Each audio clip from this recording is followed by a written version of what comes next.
I've needed a new one after my brother borrowed the last one. I saw him spit on it. So lube it out! He said, I didn't ask for it back.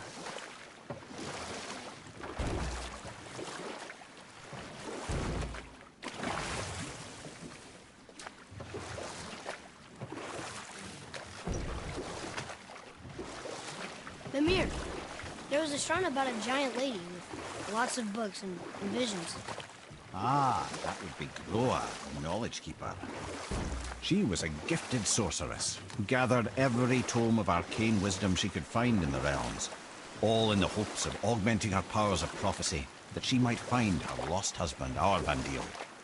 But it was not her husband she would glimpse in her visions, for it was Groa, seeing longer and farther than any before or since, who witnessed Ragnarok, the end and the beginning. When Odin caught word of her ultimate prophecy, he maneuvered to obtain her knowledge and hoard it for himself. Groa knew Odin as a long-time patron of her services, and so she welcomed him into her library as a friend. What she did not know is that Odin himself was behind her husband's disappearance, having used his enchantments to conceal his death at Thor's hands from her sight. Smiling, jealous Odin took her by the throat, and with his very hands he stole her library and her life for his own. I always knew Odin was bad, but that's just... Ruthless,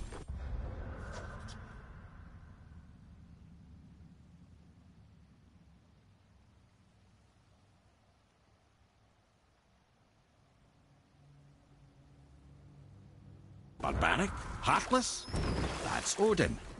In fact, we would do well to sit here in silence for the next few moments and reflect on Odin's capacity for cruelty. And so... Reflect long.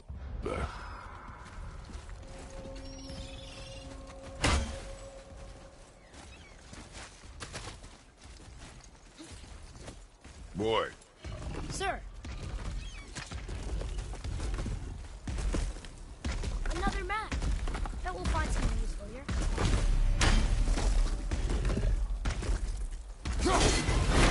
Prepare yourself!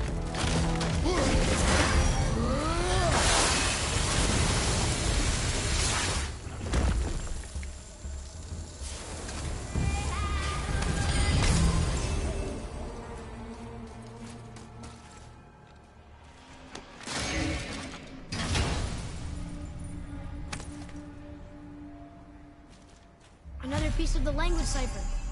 Good.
That's an interesting gate.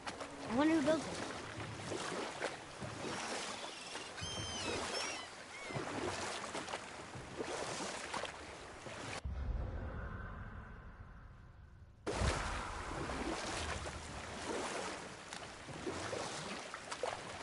I have a question. If Ymir was the first giant, where did he come from? In the beginning, there was Ginnungagap, the Great Void. There were no realms yet, only primordial forces. There was fire, and there was ice. And there in the void they met and produced... Water? more than water. The mystic lifeblood of something entirely new. From this water, Ymir took form and became a being of pure creation and chaos, mother and father to all that came after. Even the Aesir? Aye. Every god, man and beast came first from Ymir's flesh. Though it was the Aesir who thought themselves so superior that they should hold dominion over the rest of creation. It was Odin who took arms against his creator and spilled Ymir's lifeblood with his spear. A necessary evil, he would say, to bring order to the realms. From Ymir's torn flesh, Odin would fashion the realm of Midgard for his own. Called himself All-Father, as if he was the creator, and not the creator-destroyer. A small, covetous tyrant. Ymir? You were taken from this realm too early. Sorry, my boy. You know, I think it best we just end it there, actually. You who walks among the living, my beloved Gulvig calls to me.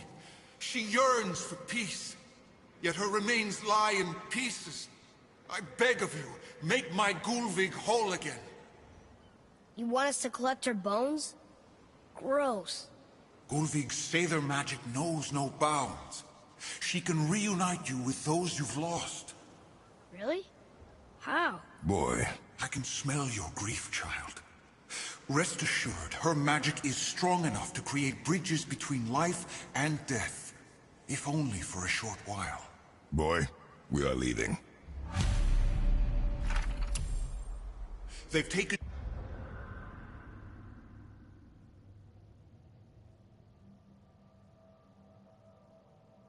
3 of Sweet Gulvig's bones and spread them across the lake.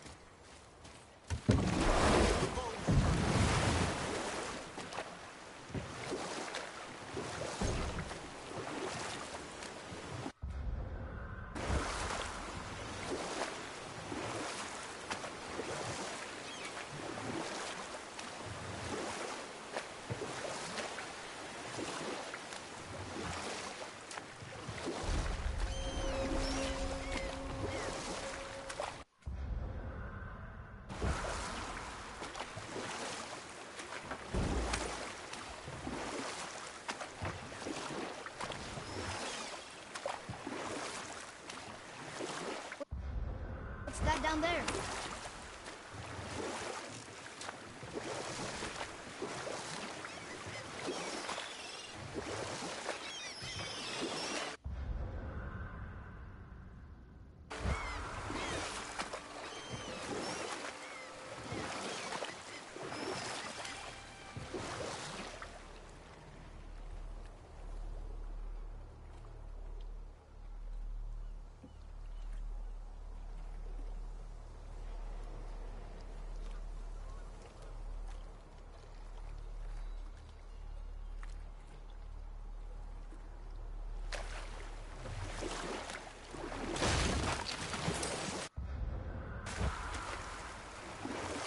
Mimir, is there a story for the giant with the flaming sword? Stuart the Brave? Of course. We've spoken so much of frost giants. It's about time we instead met the most fiery giant of all. Back when Ymir first emerged from Ginnungagap, it was Stuart who followed next. He came from Muspelheim, the fire realm, bringing heat to the young cosmos, conjuring the sun from his primordial flame. But let's come back to that flaming sword, shall we? Stuart the Brave forged his sword of flame for one purpose alone: to burn down Asgard when Ragnarok comes at last.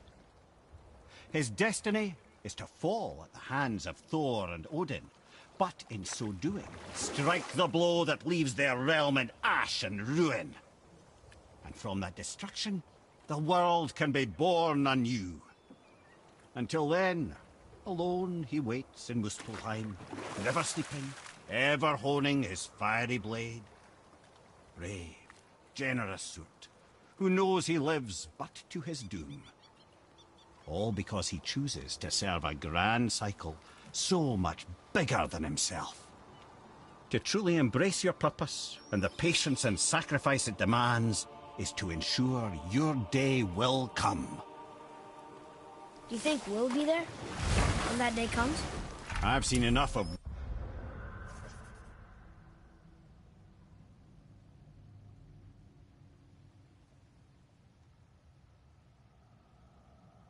war between the gods.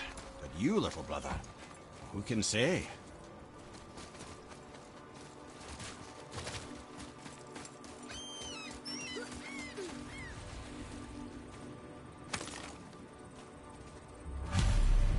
These bones pulse with magic. It must be Golvi.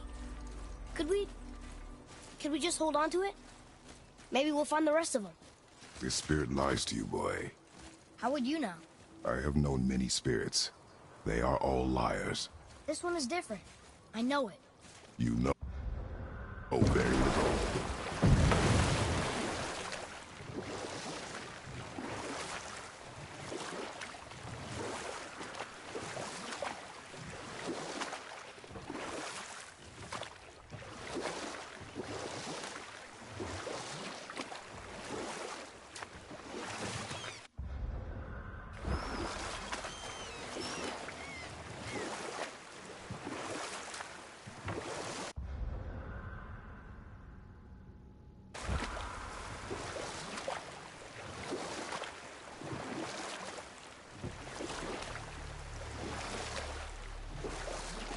We could beach the boat here.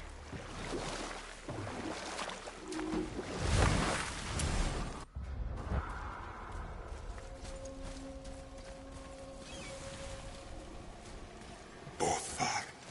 Freeman.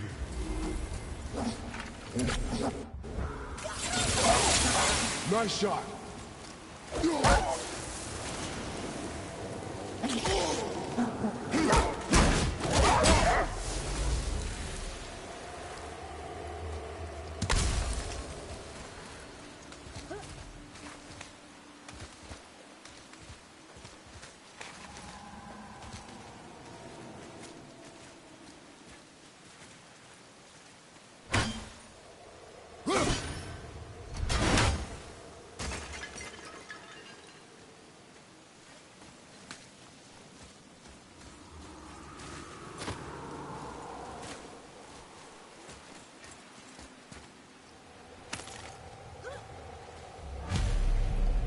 Golvi's bones. What will you say to her? To Golvi? Your mother. What have you left unsaid? I guess... I just want to know if she's okay. She is dead, boy. I know that. You don't understand. Neither do you.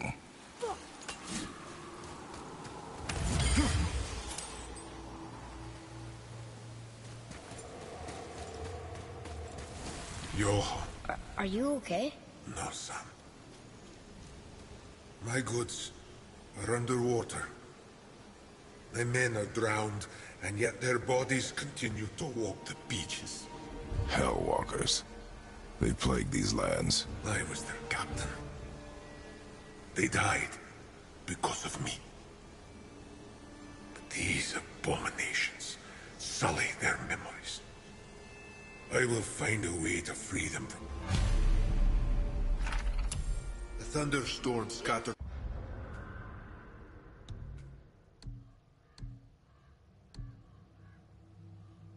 all three of my ships across the lake.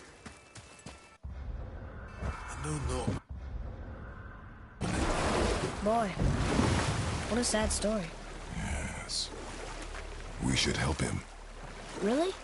You are surprised. Well, yeah. I didn't think you'd care about helping a spirit. Fighting more Hellwalkers is good experience for you. Ah.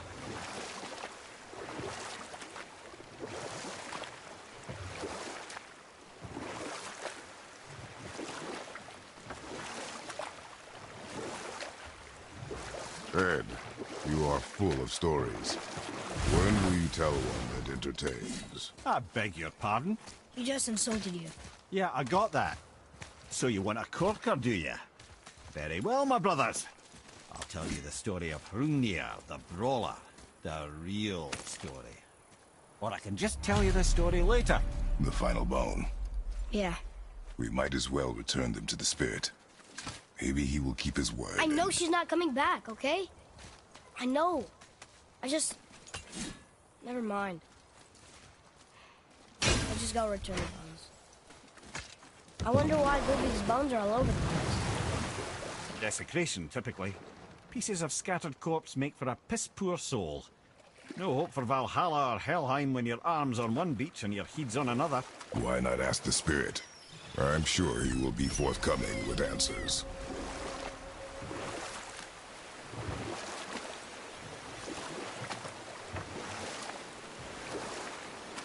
Now then, that story I started earlier. I was to tell you the story of Hrungnir the Brawler. The real story. There was a huge battle, right? His shrine had him in the middle, fighting off Aesir.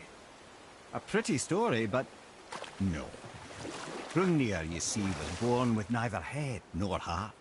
So the giants had to complete him with stone. He was strong, to be sure, but also a perfect simpleton. Odin met him wandering in Midgard one day. Found him so amusing, so harmless, so gullible, that he invites him back to his palace in Asgard. There he gives Hrungnir his fill of mead, and goads him into all manner of boasts and antics, all for the amusement of the court. I was there. I saw the Aesir laugh as Hrungnir leapt upon his shield and swore he'd kill us all and take our womenfolk back to Jotunheim. Then Thor shows up. And does he laugh? Oh, no. Thor takes one look at the drunken stone buffoon and brings down Mjolnir on his head so hard that he's got chunks of Hrungnir in his own skull to this day. Thor is so startled by the faceful of rock, he doesn't notice Hrungnir's body topple right onto him with a sickening crunch. And again, the roars of laughter echo through the palace halls. That's an awful story, Mimir. Nothing like the ones Mother told me. Let that be a lesson, my son. Truth is seldom so pretty as myth and legend.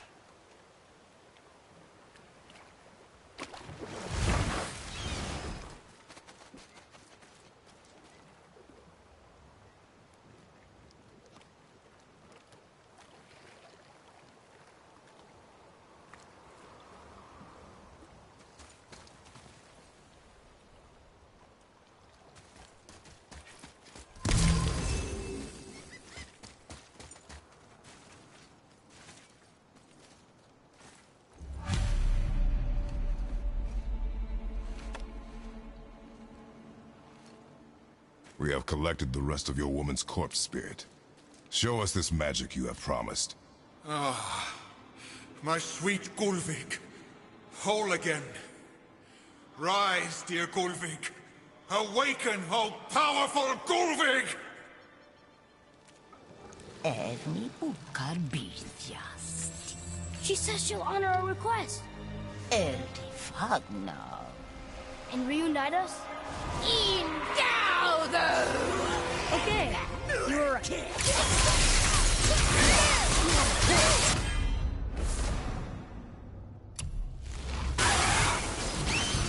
All right, say it. I told you so. I told you so. You are naive, foolish boy. This is true as well. But do not take your disappointment out on me, boy. Take it as a lesson. Yes, sir.